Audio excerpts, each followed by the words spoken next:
Baik, Assalamualaikum warahmatullahi wabarakatuh. Selamat pagi semuanya. Kali ini kita akan membahas terkait ejaan kalimat baku dan kalimat efektif dalam menulis penulisan ilmiah. Jadi, bagaimana menulis ilmiah perlu diperhatikan bagaimana ejaan kalimat baku dan juga kalimat efektif ya. Nah, untuk kalimat efektif, ketika kita menulis, jangan sampai ketika kita menulis tuh panjang lebar, kemudian sulit untuk dimengerti oleh pembacanya. Jadi kalimat efektif itu juga harus penting untuk digunakan ya dalam penulisan ilmiah. Jadi penulisan yang kalimat yang penulisannya sesuai dengan kaidah bahasa atau tata bahasa serta dapat menyampaikan informasi secara tepat. Jadi menyampaikan informasi secara tepat gitu ya. Jadi kata kunci dalam memahami kalimat efektif terletak pada seberapa mudahnya informasi di dalam kalimat itu tersampaikan. Jadi kadang ada kalimat yang terlalu panjang, itu hindari kalimat-kalimat yang terlalu panjang ataupun kalimat yang terlalu pendek. Kalau kalimat itu terlalu panjang, itu biasanya misalnya lebih dari 3 baris, pembaca itu sudah kehilangan konsentrasi ataupun kehilangan apa sih yang ingin disampaikan oleh si penulis ketika menulis di dalam suatu kalimat gitu ya, terlalu panjang sehingga sulit untuk ditangkap maknanya. Dan juga akan sangat melelahkan karena otak bekerja lebih keras untuk dapat memahami apa sih yang akan disampaikan oleh penulis, dan kalau terlalu panjang itu sulit untuk dimengerti oleh si pembaca. Kemudian untuk kalau misalnya kalimat itu terlalu pendek, itu pun jadi putus-putus informasinya, jadi kurang baru sedikit kemudian sudah diputus oleh titik. Nah itu juga melelahkan karena kok kayak belum kalimatnya belum lengkap gitu ya, karena kalimat terlalu pendek. Jadi kalimat terlalu pendek, kalimat terlalu panjang itu juga dihindari, karena pendek itu terlalu kok belum selesai-selesai gitu, karena pendek-pendek gitu ya, kalimatnya tidak lengkap. Kemudian kalau terlalu panjang seperti saya sampaikan akan melelahkan bagi pembaca dan sulit untuk dimengerti. Dikatakan efektif ketika suatu kalimat tidak memiliki kemungkinan ambiguitas atau ambigu, sulit dimengerti dalam penyampaian informasi kepada pembaca ataupun pendengarnya.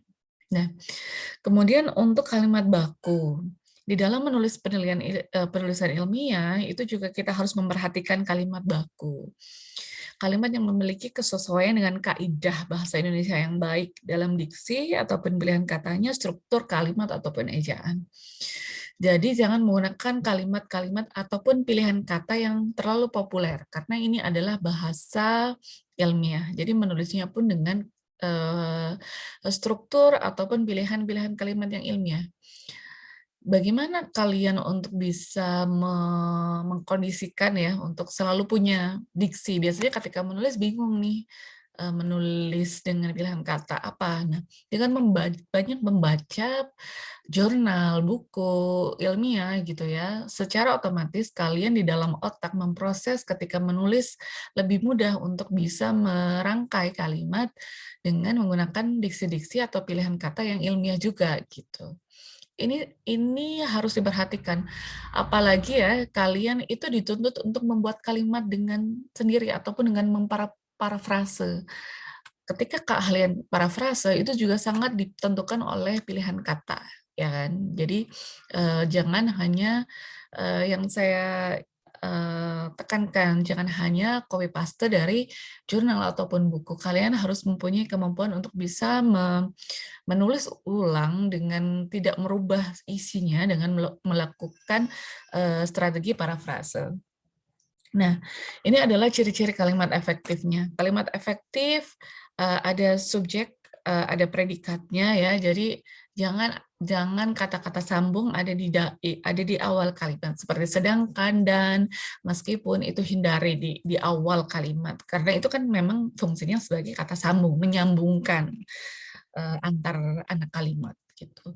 Kemudian hemat dalam penggunaan kata-kata. Jadi jangan berprinsip bahwa semakin banyak atau semakin banyak semakin bagus, enggak juga gitu ya. Bagaimana kita menyampaikan apa yang ingin kita sampaikan dengan secara efektif itu juga kan lebih enak ditangkap oleh pembaca. Menyampaikan informasi secara logis, kemudian penulisannya sesuai dengan pedoman umum ejaan bahasa atau yang disebut dengan ejaan yang disempurnakan. Kalimat efektif tidaklah ambigu. Itu juga yang tadi saya sampaikan ya. Jadi mudah untuk dimengerti. Nah, misalnya ini ada beberapa kesalahan ilmiah pada menulis skripsi ini, misalnya pada bimbingan mahasiswa ataupun pada laporan-laporan ya, yang laporan-laporan yang disampaikan oleh mahasiswa.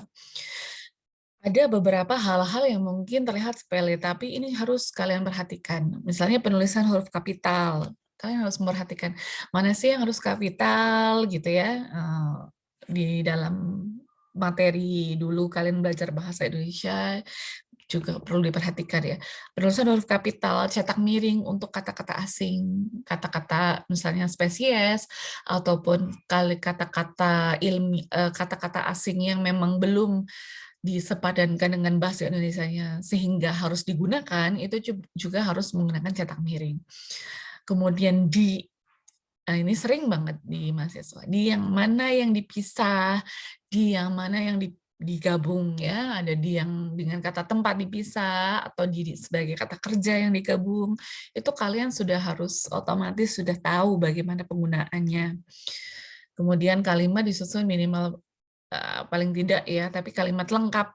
Kemudian kata hubung di awal kalimat tidak boleh, paragraf jangan terlalu panjang, kalimat juga jangan terlalu panjang, gitu kan. Tadi sudah pernah saya singgung di awal. Nah, ini juga tidak nyambung antar kalimat ataupun paragraf. Ini umum terjadi di banyak yang misalnya di bimbingan, di tulisan-tulisan ilmiah. Akar permasalahannya adalah tempel-menempel yang tidak menggunakan parafrase. Ini tidak nyambung antar kalimat atau antara paragraf. Ini menjadi tulisan menjadi sulit untuk dipahami, kayak lari kemana, lari ke sana, lari ke sini. Nah, itu akan menyulitkan membaca. Jadi, bagaimana caranya untuk bisa nyambung gitu dengan menggunakan parafrase? Kalian menggunakan kalimat kalian sendiri. Ketika kalian hanya menempel dengan kalian mengambil kalimat, mengambil paragraf dari buku, dari jurnal, kemudian menempel dan ya satu, kemudian ditempel lagi, ya nggak akan nyambung. Kalian memang harus mempunyai kemampuan ataupun usaha lebih untuk bisa menyelaraskan dengan cara menggunakan parafrase. Kalian gimana sih caranya biar antar kalimat itu nyambung ataupun antar paragraf itu alurnya selaras ya. Jadi nyambung antar paragraf ataupun nyambung antar kalimat. Ini sangat penting karena ini saya kira banyak dari karya-karya atau laporan ilmiah ataupun skripsi ini banyak kesalahan di sini. Kemudian teori informasi umum bisa diambil dari buku atau review, sedangkan hasil penelitian itu bisa diambil dari jurnal. Nah, ini ketika kalian mengutip hati-hati. Ketika kalian mengutip dari jurnal, jangan mengutip teorinya, tapi kalian yang dikutip adalah hasil penelitiannya. Ketika kalau mau mengutip teori atau pustaka ya, tinjauan pustaka, ambil dari buku ataupun dari review atau dari sumber aslinya. Cari sumber aslinya, jangan dari dari jurnal. Dari jurnal yang bisa dikutip adalah hasil penelitiannya saja, bukan teorinya. Teorinya yang milik si teori tersebut. Kalian bisa lihat di daftar pustakanya, cari sumber aslinya. Atau bisa dari buku atau bisa dari review. Kemudian ketika kalian menyingkat, itu pertama kali panjangkan dulu di awal. Ketika sudah membuat kepanjangan dari singkatan itu, kalian bisa menggunakan singkatan tersebut di keseluruhan naskah. Gitu. Ini hal-hal yang saya kira detail-detail, tapi ketika kalian bisa menerapkan ini, akan lebih mudah untuk nanti menyusun baik itu laporan ilmiah ataupun skripsi nantinya. Nah, ini contoh ya, ada di yang dipisah, di yang digabung. Nah, contoh yang benar, contoh yang salah. Kalian ini harus otomatis sudah kalian tahu. Jadi ini juga banyak dijumpai ya di konsulan-konsulan laporan ataupun skripsi. Nah ini di mana di kapan itu sebagai kata depan ataupun ini ya di bawah, di antara, nah gitu. Itu juga harus kalian perhatikan. Kemudian tips ya untuk bagaimana strategi menulis dengan ejaan yang efektif, dengan menggunakan kalimat yang efektif. Tulislah dengan memperhatikan membacamu. Jadi ketika menulis itu gimana cara misi kalian adalah bagaimana tulisan kalian bisa dipahami dengan mudah oleh pembaca. Kemudian bisa membuat alur atau skema tulisan. Kalau kalian masih kesulitan ya dengan membuat kalimat ataupun paragraf yang nyambung, kalian bikin skema atau alur. Misalnya mau nulis apa dulu, habis itu nulis apa dulu. Nah, kalian tidak akan bingung ketika mau menulis. Jadi udah tahu habis ini mau nulis apa. Kemudian kalian bisa cari referensinya yang mendukung, kemudian bisa menulis di bagian itu. Jadi akan lebih selaras. Kemudian bisa meminta teman untuk membaca tulisan, mengoreksi atau memberi saran. Nah, apakah mereka bisa memahami yang kamu tuliskan nggak? Atau mereka punya kritik? Nah, itu bisa membantu membuat tulisan yang baik. Atau misalnya kalian nanti skripsi, boleh ya teman untuk bisa mengkoreksi. Nah, semakin sering berlatih, kualitas tulisan juga akan semakin bagus. Ya, jadi memang bukan sesuatu yang instan. Menulis juga harus mengikuti pedoman ataupun panduannya, kemudian baca dan banyak membaca. Karena memang secara otomatis ya ketika banyak membaca, kalian dari bawah sadar mempunyai kemampuan menulis yang akan bagus juga. Tadi yang misalnya pilihan kata, bagaimana membuat atau merangkai kalimat. Ketika kalian sudah terbiasa membaca, kalian sudah sering ataupun familiar dengan kalimat-kalimat tersebut. Nah, mungkin itu ya yang untuk ejaan, bagaimana membuat ejaan, kalimat yang efektif. Baik, saya akan lanjutkan juga sekalian ya dengan etika penulisan ilmiah. Jadi tadi bagaimana menulis. Nah, ini bagaimana di dalam penulisan ilmiah juga ada etika yang perlu diperhatikan. Nah, etika itu lebih ke arah apa yang baik dan buruk, ya secara moral bagaimana nilai benar dan salah itu seperti apa. Dan ternyata dalam menulis itu juga ada etikanya yang perlu diperhatikan. Nah, ini beberapa prinsip etika ilmiah, bagaimana tulisan itu juga harus ada kebenaran ilmiah. Ketika kalian menulis penelitian, kalian juga harus bahwa itu memang betul-betul data yang bukan rekayasa data gitu ya, ataupun mengutip sumber referensi dengan tepat. Jadi ada kebenaran ilmiah. Kemudian ada kejujuran, jujur, keboleh ulangan, bisa diulang, jadi bisa ditulis kembali dengan menyatakan referensi. Kemudian penghargaan atas peran orang lain seperti gagasan, landasan penelitian ataupun kerja penelitian dengan mencantumkan referensi. Kemudian juga ada penghargaan terhadap sesama dan alam sekitar. Nah, etikanya adalah kewajiban utama penulis adalah menyampaikan kebenarannya, tidak bermotifkan kepentingan pribadi atau menjauhi pandangan yang bias terhadap data dan pemikiran orang lain, berkomitmen dan bertanggung jawab kepada pembacanya, menghormati hak setiap orang untuk menyatakan pendapat, bersikap rendah hati, tidak menganggap diri paling tahu, kemudian juga dilarang melakukan plagiarisme. Nah, ini penting ya, plagiarisme atau plagiat, apa ya,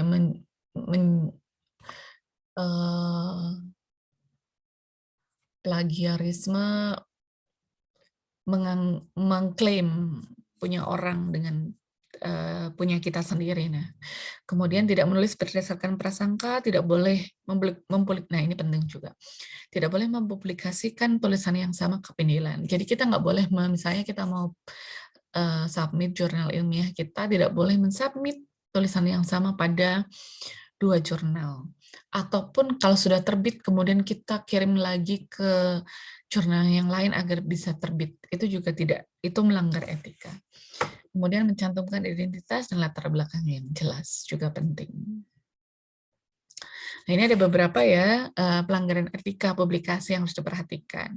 Ada plagiat atau penjiplakan, mengambil karangan pendapat dan sebagainya dari orang lain dan menjadikannya seolah karangan ataupun pendapat sendiri. Nah, itu juga sangat dilarang. Atau ada penipuan penelitian, ada fabrikasi, nggak penelitian tapi tiba-tiba ada muncul data fabrikasi, mengarang data, atau falsifikasi, atau data yang palsu. Itu melanggar etika-etika dalam penelitian ataupun dalam penulisan ilmiah. Memanfaatkan informasi bukan dari sumber asalnya, kemudian salami slicing, penggunaan data berulang pada 2 artikel. Jadi misalnya kita punya penelitian yang besar, tapi datanya diulang-ulang diterbitkan pada sumber-sumber yang berbeda, itu juga tidak secara etika tidak tidak diperkenankan. Kemudian ya, pelanggaran hak penulisan. Jadi ada penulis gitu ya, ada ucapan terima kasih juga kalau ada pihak-pihak yang berperan. Publikasi ganda tadi yang sudah saya paparkan ya tidak diperbolehkan. Kalau sudah dipublish ya sudah gitu, tidak boleh ada publikasi ganda. Konflik kepentingan itu juga tidak boleh, misalnya ini biasanya ada uji coba dari produk-produk tertentu yang ada konflik kepentingan, itu juga tidak diperkenankan.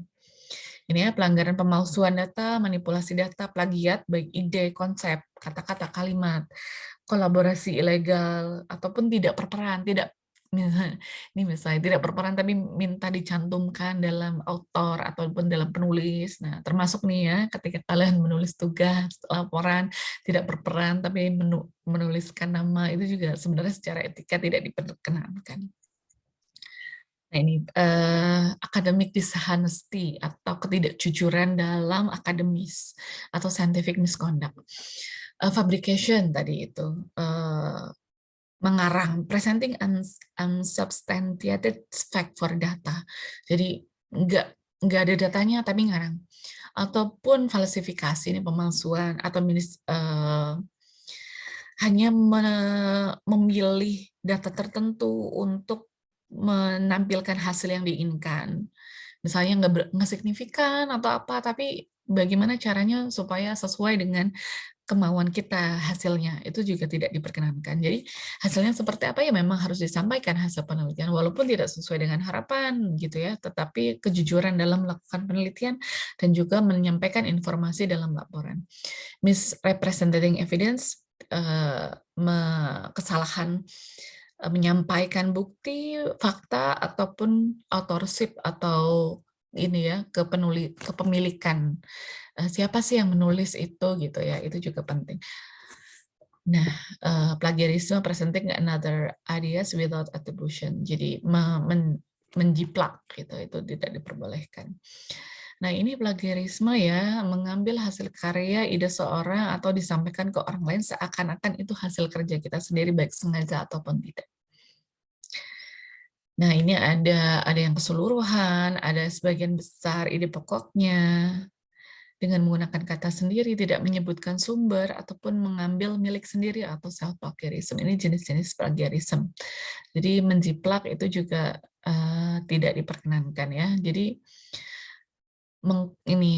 tindakan mengcopy persis kalimat dari sumber bacaan tanpa menggunakan tanda petik.